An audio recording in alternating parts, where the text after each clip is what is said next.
सलाम हिंदुस्तान दोस्तों, मैं मोइन शम्सी हूँ। चैनल है माय हिंदी माय उर्दू।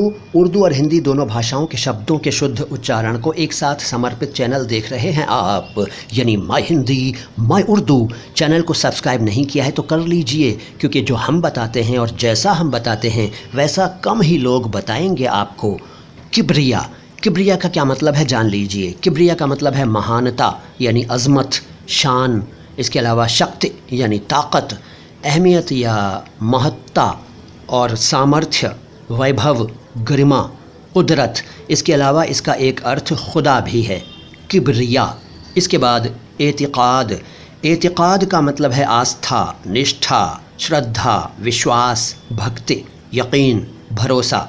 इसका एग्ज़ाम्पल ये हो सकता है कि मैं किसी पर भी अंधा एतिक़ाद नहीं रखता हूँ, यानी मैं किसी पर भी अंधा विश्वास नहीं रखता हूँ। वीडियो कैसा लगा कमेंट बॉक्स में ज़रूर बताइए। सलाम हिंदुस्तान।